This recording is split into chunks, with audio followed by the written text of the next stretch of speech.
It is very, very clear how strong Odin is. I consider there to be four top tier goddesses, in my opinion.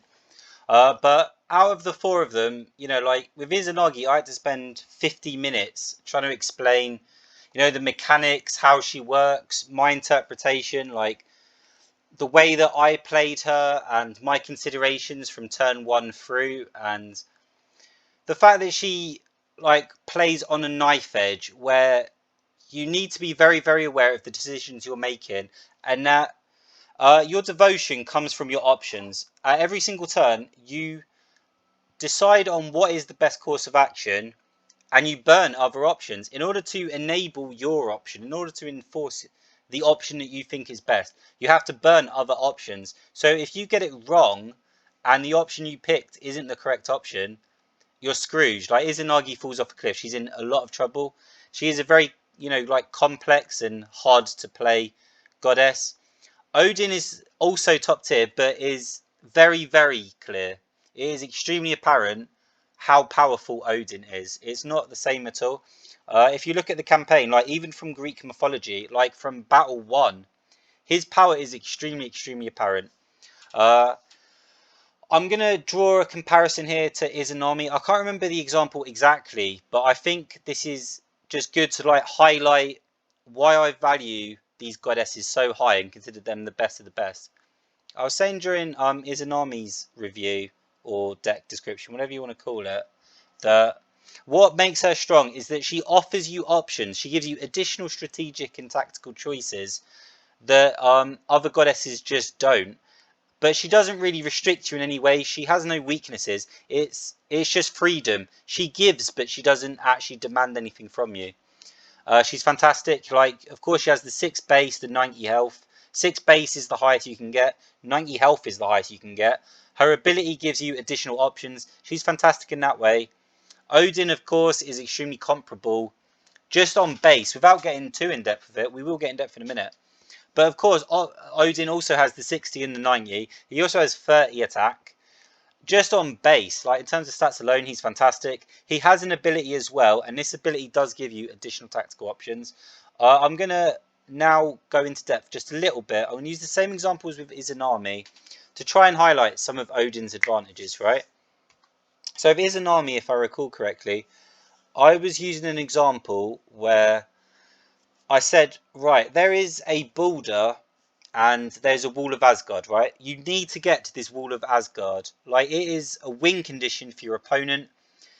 A large part of the game is all about, like winning through economy, making positive trades, forcing your opponent to take devotion losses and just grinding them out of the game, slowly accumulating advantages over them.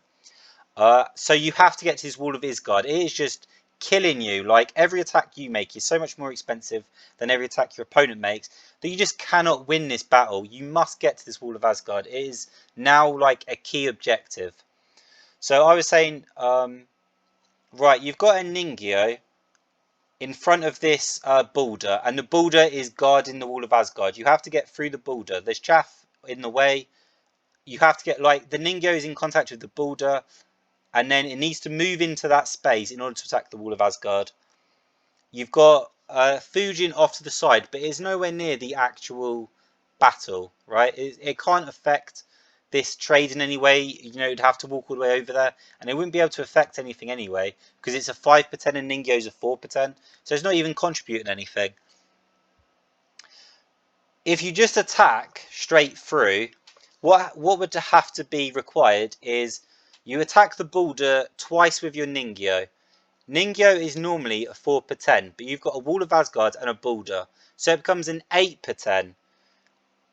Then, after the boulder has been attacked twice and destroyed, you have to move forward for 4, then attack the wall of Asgard. Because the boulder's dead, of course, it's now less expensive, but the wall of Asgard also, is still giving its cost debuff, so it's still 6. You have to attack twice for 6. So that is attack twice for 8, attack twice for 6, and a 4. 18, 16, 4. So altogether it costs... Oh wait, no, that's not... Did I say 14? I meant 12. 6 plus 6 is 12. So that is 16 plus 4, 20, plus 12, 32. Just in terms of just attacking all the way through, it costs 32 devotion to do this, but you have to do it. But it's going to cost like all of your turns devotion. 32 devotion, you know, is sometimes like 2-3 turns worth of devotion. It is actually a serious commitment.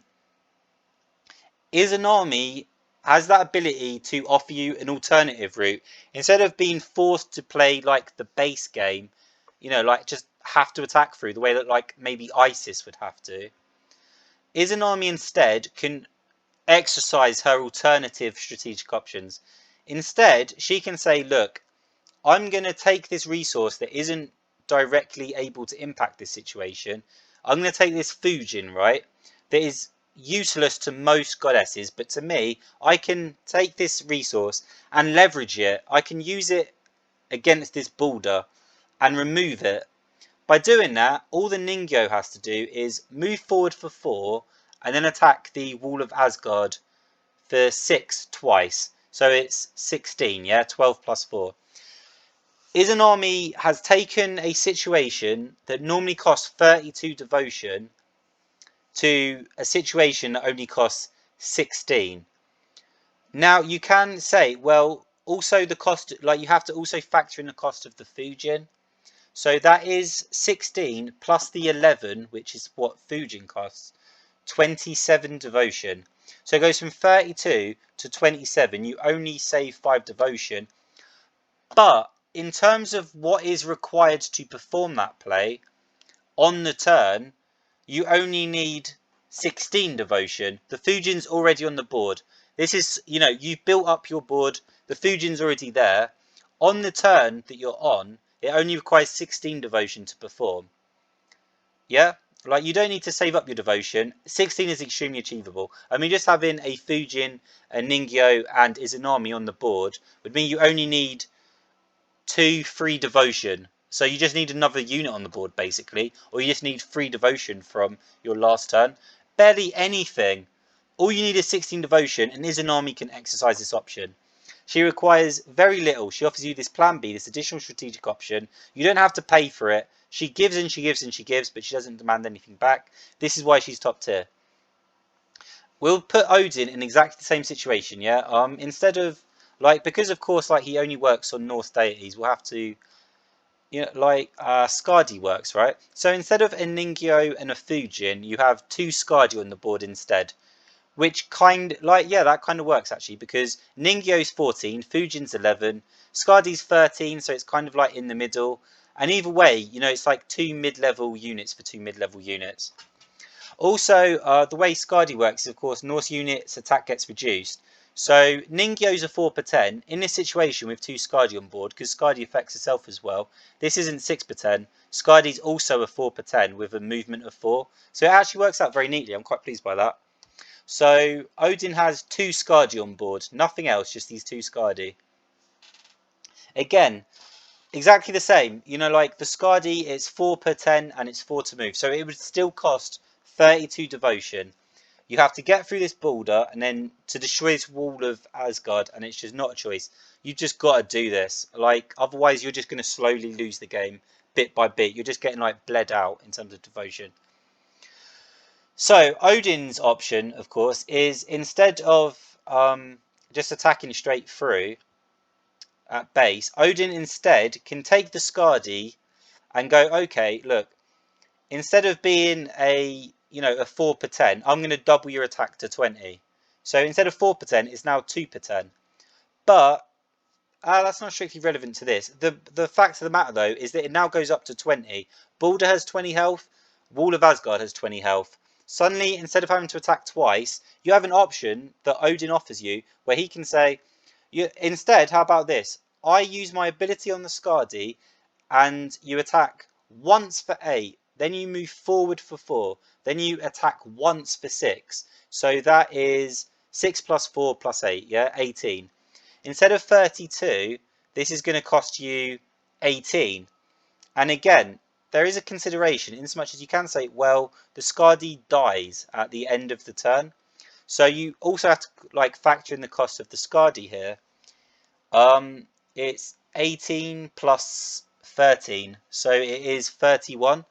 So just like on the surface, instead of 32 devotion, you make a saving of 1 devotion point. But again, the relevant thing here is on the turn, the amount of devotion you need to perform this is 18. You have to get rid of this Wall of Asgard. You can't stand it anymore. It has to go. It must happen this turn. The only requirement you need though is 18 devotion. Although you could argue that the total cost is 31. What you need on the turn is 18 devotion.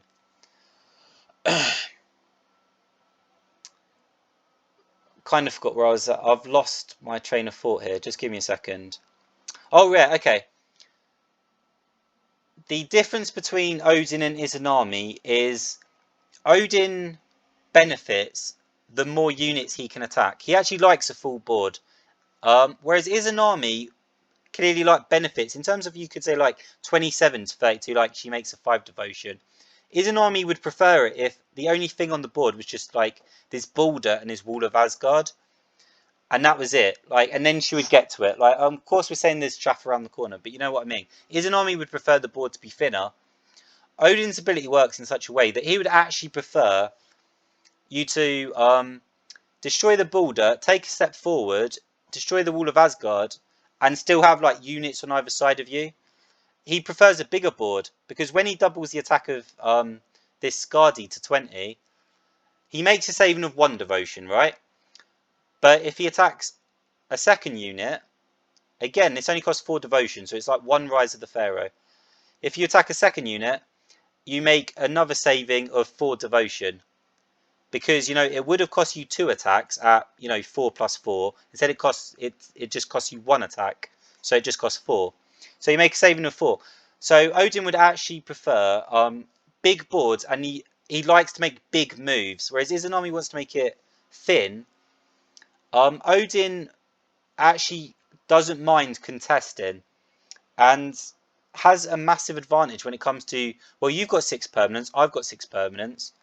You kind of look at the board as, well, that's great. What I'm going to do is I'm just going to double the attack of a unit, and I'm just going to be like, that's my chainsaw. Just go. Like, this is a big turn.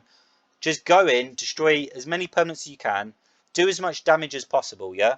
Destroy as much devotion's worth of property as you can. Just be an absolute vandal, yeah? Ruin their stuff. I just wanted to like draw that comparison between Izanami because I think like the original example is also useful, but when you extend it and just also point out this is kind of the difference between Odin and Izanami is, like in terms of like board state, the types of board states Izanami likes, type of board state Odin likes. I think that's kind of interesting and it's good to know. Right, I'm going to like go through the cards one by one. Normally I like to talk about the goddess, give an overview of like how I think the goddess works and the mechanics. Then I go through the cards one by one, and then at the end I like draw it all together, like the deck and like the general idea behind the deck. If I really think that's necessary, like it's not obvious from, like what we talked about as we go through the deck. So Kraken, you've got 4 win conditions in this deck, arguably. Like Kraken, Skadi. These are like your medium to large bodies that offer you fantastic value in terms of trading. We've already talked about, Skadi in terms of the example. It reduces the attack of other units, but importantly, like Skadi and Kraken both offer you like this very resilient 40 health, which is fantastic. I've talked about it before, but 40 health means there isn't a miracle in the game that deals damage, that can deal enough damage to take you down in a single card. And 40 health in general you appreciate because there are very few units in the game that can like take you down and make a positive trade. Like Kraken costs 15. If Mummy attacked, like a Mummy would have to attack 4 times, right? So it costs 32 devotion to kill this Kraken. That's kind of like you'd never actually attack with the Mummy. I'm just highlighting like how big an obstacle 40 health can be. So your Kraken and your Skadi are like super thick, super resilient. Your Kraken at base offers you 3.5, but it is Norse, which means that Skadi and Battle Plan both affect the attack of this unit.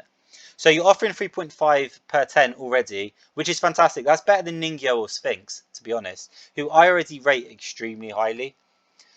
And then it is just upside from there. It's fantastic because it's got a base of 20. It also means that, like in the previous example, where I was like, oh, like you could double the attack of the Skadi.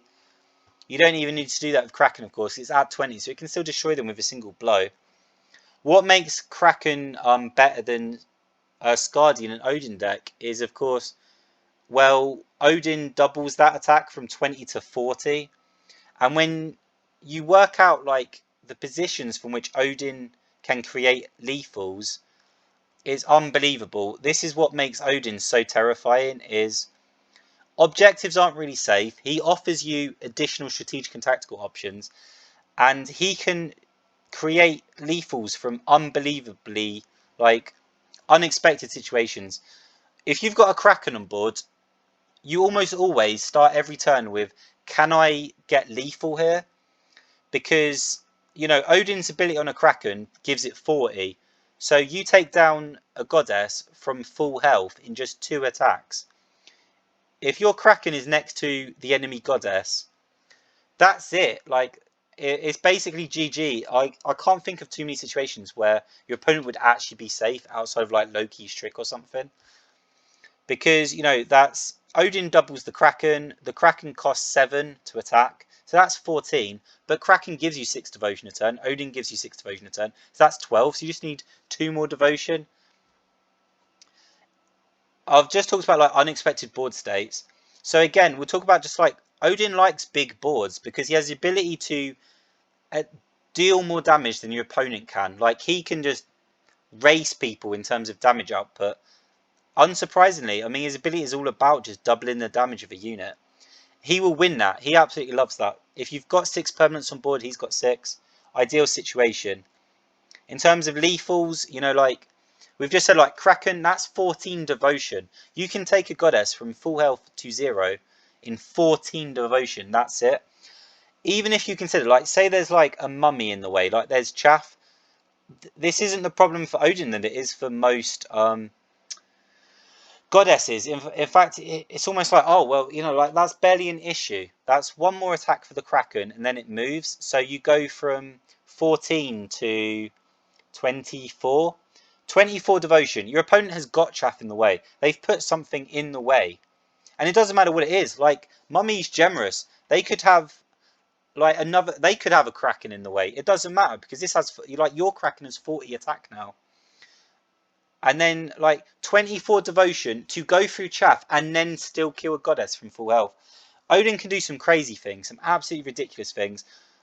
Kraken is most definitely like the central. If you slam this down and your opponent can't deal with it, GG. Like, this is great in a non-Odin deck, but Odin just takes this to another level.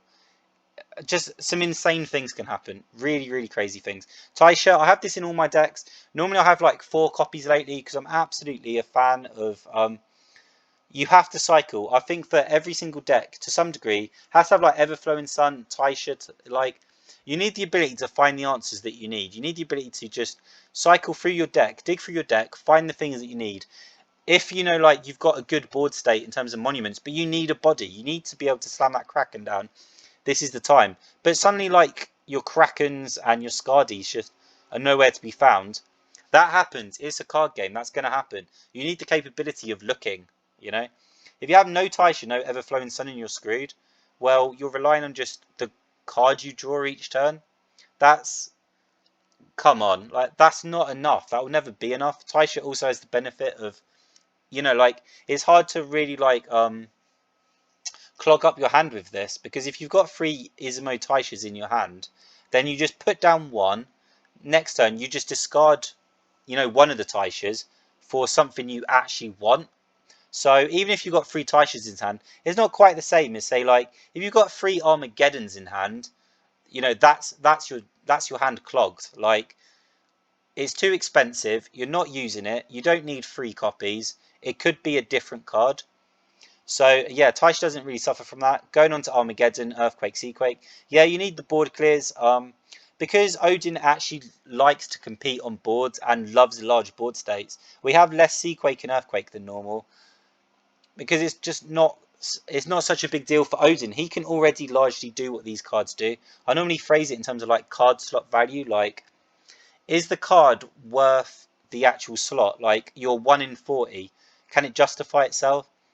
And in Seaquake, it's less valuable than in other decks because Odin is more than capable of like that, like just ruining, like a bull in a china shop. Like he can just put his ability on a unit and let the unit go berserk. So Seaquake doesn't quite give you as much as it would in other decks. Like Set needs a Seaquake, like Set really, really appreciates it. Ra, Isis, like they really, really appreciate it. But Seaquake isn't quite giving you something that Odin isn't already giving you a bit of anyway, if that makes sense. But I've still got 3 copies of Armageddon. Kind of for the same reason, like sometimes you need that emergency button, but also the truth of the matter is, as Odin, you want to compete for board, but if things are going wrong for you and, like in this race, because you've decided to compete on boards and not back away, you can get in trouble really, really fast. Like, it's actually, the truth of the matter is, you need Armageddon more than a lot of goddesses, because it's hard to tell if you need to, like, keep going or if you need to back off. Because Odin often needs, like, just one big turn. Like, he just needs his Kraken to just go crazy. Just that one turn where it just destroys everything. And it's hard to really work out like how it's going to unfold. Like you're like, okay, next turn, that's it. Like my Kraken's going to go crazy. It's going to be my big turn. This is the big turn where I put in work. And then suddenly your opponent eclipses the Kraken, and you're kind of like left like, I guess I could try and make the best of it with like the Skadi I have, or like I've got a mummy. Okay, this isn't the big turn, but like we'll do the best we can. But this was supposed to like allow me to compete. Like the board is full. This Kraken was going to be it. This was going to do so much for me. It's suddenly eclipsed. They've soul extracted you. You're in trouble. It's like, oh no, like this is bad. And if your opponent gets an advantage on full board because of the high devotion totals, things escalate really, really quickly. So you have to have these copies of Armageddon, because Odin does love to compete, but when it goes wrong very, very fast. You must have a reset button. So you can go, okay, look, you got me actually. I thought I had it, but you pulled it. You definitely got ahead of me there. Okay, board's clear. Let's see you do it again. Try again. Mummy, I've talked about this. It's in so many decks.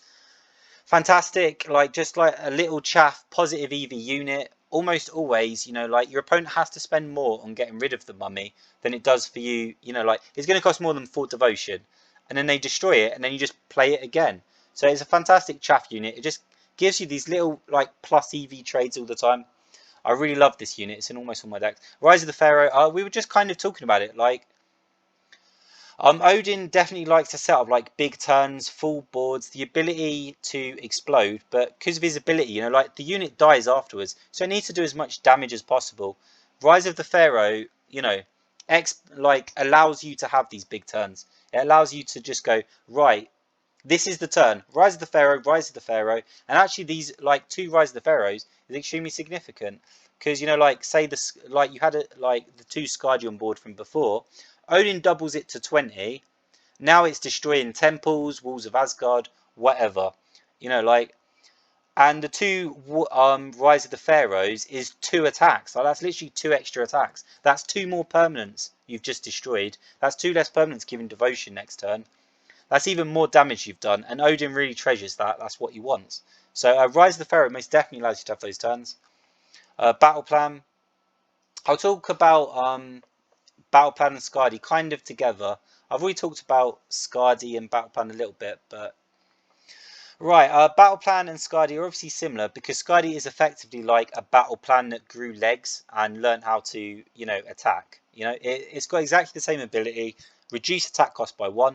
I think they're absolutely fantastic. The important thing to say about Battle Plan and Skadi that I haven't already said in reference to like Skadi as a unit is, and in reference to Kraken is the gain is exponential. 3 battle plans is more than 3 times better than 1 battle plan. The reason for this is say you've got a, like you've got 2 Skadi. I'm just going to keep using this example because it's just easy to use. You've got 2 Skadi, right? So it is 4 per 10. If you use one battle plan, it goes from 4 per 10 to 3 per 10. So that's a 25% saving, if you know what I mean. If you put down a second battle plan, it goes from 3 per 10 to 2 per 10. That's a 33% saving. You understand? If you put down a third battle plan, it goes from 2 per 10 to 1 per 10. That's a 50% saving. It's about numbers. Like, each battle plan that you add on top of the previous battle plan is even stronger, you know. So you've got to keep in mind, like, this is your win condition. Like battle plans and Skadi, to a large degree, these are your win conditions. If you're just throwing like a battle plan out just randomly, you know, just like this one battle plan, that's not really going to do anything for you. That's not really achieving. That's not how you win games with this deck. This is not how you win games with battle plan in general. Like, it doesn't tend to be like you have one battle plan and then you just go crazy. It's about you have 2, 3 battle plans, and suddenly it's like you've got a Wall of Asgard in reverse. The same as like Wall of Asgard was causing us so much trouble in the previous example. Now every attack we're doing is 2, 3 devotion cheaper, and you know, like, our attacks are so much cheaper than our opponents that we're winning the economy war. Um, Absolutely invaluable. I just think it's important to keep in mind this is your win condition, and a lot of the time you don't want to play this first. Like, you want to play your mummies, your Idun trees. I mean, even like your Krakens and your Skadis. There are a lot of permanents. This tends to be like something you're like, okay, I'm gonna finish. I'm gonna gain in my ability to create like plus EV trades. Just in that respect, don't just throw like one battle plan out. There has to be a plan. Can you see the finish line? If you've got 2 battle plans and a Skadi in hand, then you can kind of go, okay, look, I'm going to battle plan, next turn, battle plan, then Skadi. Suddenly I've got a Skadi that's at 3 for 10. That's how I, like, you can see the exit, right? You can see how you reach the end of the fight. But if you've got like just a battle plan, a mummy, a Seaquake, call to arms in your hand, you kind of like, that's not enough. That doesn't justify. You should really be thinking, oh, like, I'd really need to look for like my Taisha or my Everflowing Sun. If you've got your Everflowing Sun or Taisha in hand, that's the time to play it. When you've got like one battle plan in hand, a mummy, it's just a scattering of random stuff. Because that's not a win condition. That's not how you get to the end. A battle plan and a mummy. All you've done is take your mummy from 8 per 10 to 7 per 10. Wow, that's a big wow. Right, Idun tree. I think Norse mythology is one of the strongest mythology in the game out of the 4. If I had to pick one, a large part of it is due to Idun tree. Actually, I think this is one of the best monuments in the game, easily by far. This is Isis ability just stapled onto a monument. Like, they've literally taken a goddess's ability and put it on a monument. That's insane. Like, every Norse god benefits from this, and this ability is super powerful too. It means that like your Seaquakes really aren't damaging you all that much. It shuts down a lot of strategies like plagues, Pharaoh plagues, Artemis arrows, rock throws. A lot of cards are suddenly rendered far, far less effective. You know, almost obsolete a lot of the time. You know, it allows you to Seaquake, and then, you know, because your Skadi are at 40, your Kraken are at 40, they don't die to Seaquake. So, like with an Idun tree on there, they get back to 30, 40 health quite easily. All your stuff, all your opponent's stuff dies, and your stuff stays on the board and then just, regenerates. And you don't even pay much for it. Like, I think this is crazy. I think this should be like 9-4 or 9-3, because this is a great ability. And like, in comparison to say like Taisha's an 8-3. You have to pay for this ability. Like Greek Temple or Fushimi are 8-5 because they're just base devotion. They have no ability. You have to pay for the ability. Idun Tree is just, what's the cost here? Like, you have to pay an extra point of devotion, but you still get the 5 devotion a turn, and the ability is crazy good. It's also kind of perfect. Like, 9 isn't a serious detriment to you, because Odin, if he goes second, gets 9, so he hits dead on for an Idun tree. And a lot of the time this is your opener. Like, if you go second, your Idun tree, that's 11 devotion you're generating a turn. You see what your opponent's got, and then you just build from there. It's fantastic. Really, really strong monument. If I've got a Norse deck, I tend to have this in there. Maybe not with Loki. I'm kind of considering it. That's the last goddess. We'll see. I've done every other goddess. I've just got one left, and it's Loki. I've had a plan with Loki all along. I'm quite excited. I should stop going off on tangents. Right, call to arms. This is a good card anyway, and I consider it in, like most of my decks, but it just kind of like gets dropped. Normally it's quite low in priority. It's on the list, it just never quite squeaks into like the 40 cards, like the final 40. But with Odin, this card is insane, like absolutely absurd.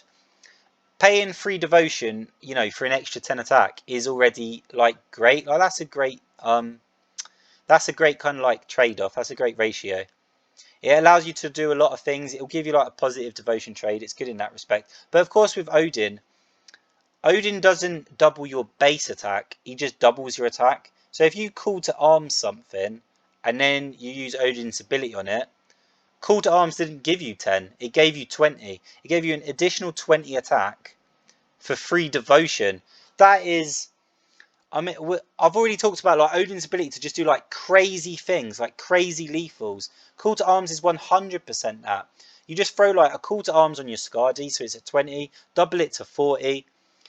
Again, like exactly like the same with Kraken. We're just like, oh, like this is just... Your opponent can put all sorts of chaff in the way. Does it like you will just mow through it and still kill them. There were genuinely turns in the campaign mode where we killed the our opponent, took him from full health down to 0, and we looked at the amount of devotion we had left, and we still had the ability to deal another 60, 80 damage. We had 80 damage spare. Our opponent could have had 160 health, and we'd have still killed them. I mean, it's just crazy. Like, this just has exponential value in Odin, as opposed to like other decks. It's amazing. Everflowing Sun, I kind of talked about it with Taisha. Sometimes you need this card, sometimes you need to dig. Sometimes Taisha isn't enough. If your opponent's got an advantage on board, you put down the Taisha and they destroy the Taisha. You never get a chance to cycle. Sometimes you have to have this card. I don't like it. I think 5 is expensive too. You just don't have a choice. Like, if you haven't got the Armageddon and the board is flipped and you're just like, oh no, like, this is bad. This is going to get real bad real soon. You have to have this card. Sometimes you just have to have the ability to just thin your deck, start cycling from your hand. And if like Taisha's just a bit too slow, so Sun fills that in. Soul extraction times 4. I don't need to talk about this too much. Of course, just plus EV trades, devotion trades. Your opponent has 8 devotion. You use soul extraction for 2 devotion. You've made, like now you're both down to 0. You've made a 6 devotion gain there. Like you made a plus 6 EV trade, if you want to consider that. If they had 8 devotion beforehand and you've just taken it all, and it only costs you 2, that's 6. Time reflow, I've talked about it so many times before. It allows you to use your grave as a toolbox. It also allows you to effectively time reflow is every other card in your deck. It's like a mirror image or something in like other card games. If you've got like one Armageddon and you've used it, but the other 2 copies are like at the bottom of your deck and you're never going to see them again, but you desperately need an Armageddon, time reflow can effectively be like another 3 copies of Armageddon. Yeah, and all you have to do is pay 2 devotion for the ability to just pull out like whatever answer you need from your graveyard, just to pull out the perfect answer. I think 2 devotion is like an amazing like deal. Like, yeah, for sure. For a card that has this amount of utility, that's fantastic. Already talked about Skadi. It's kind of like battle plan on legs. It's got a super thick 40 health, which is amazing. It's a very, very, very good card. Like, it's super solid. We're kind of awkward in this deck overall. I'm just going to, because of course, like, Kraken is 15, Skadi is 13. Your actual win conditions are kind of clunky, kind of awkward to get to. These aren't like easy numbers to hit. It can be a little bit irritating, just trying to reach them. But the truth of the matter is, if they're on the board, your opponent has to deal with them right now. If they cannot get this off the board, that is go time. Like, you have to, like, when it comes to Odin, you have to get these off the board. If your opponent can't deal with them, it's game over. Like, Odin is so good, easily one of the most enjoyable goddesses I've ever used. Most definitely top tier. If you're like playing Kamigami and this is the first S tier goddess you pick up, someone loves you. Like, some deity up in the sky is just rained luck down upon you. Because this is 100% a goddess that you could run all the way through insane mode with, super easy, take into PvP, and feel confident. You're going to have it like, it is favored, like it has no bad matchups, and it is super favored into some of these. Like hell doesn't want to know you. Poseidon, you scare these two. Like they are terrified of you. Poseidon, like the whole point about Poseidon is that like it wants to dive in face first. Hell too, you know, like hell wants to become like this beat stick. That's a joke to Odin. You know, like you're like, okay, you want to dive head first in with your 90 health. 90 health means nothing. Like Odin, it's just like you're just killing yourself. Like, are you serious? The only way you survive against me is build up walls and walls of chaff. Do your best to try and keep my board low. Don't get it to like this mega world war state where the board is just full and devotion totals are high. Because I could mow through 3, 4 of your permanents and still kill you at the end. You know, your best hope is just to keep me thin. Poseidon and Hell hate this guy. Absolutely hate him. As you can imagine, like any goddess that has like the 680, 690, but doesn't have like the sheer power and the ability also suffers. So Isis is like the obvious one because, you know, she's an okay kind of like average, you know, very generic kind of textbook goddess, but she doesn't give you any additional strategic or tactical options. So just by default, she has a similar stat line, but Odin's ability is better, so that's a bad matchup. If you run through the list, Odin has a favourable matchup into more than half of the goddesses, and some of them, the matchup is so horrifically in his favour, like 7-3, 8-2. Oh, I mean, it is ugly. Like he is really strong. Hope you get him as an S tier, and then enjoy him, and laugh at people that don't have him.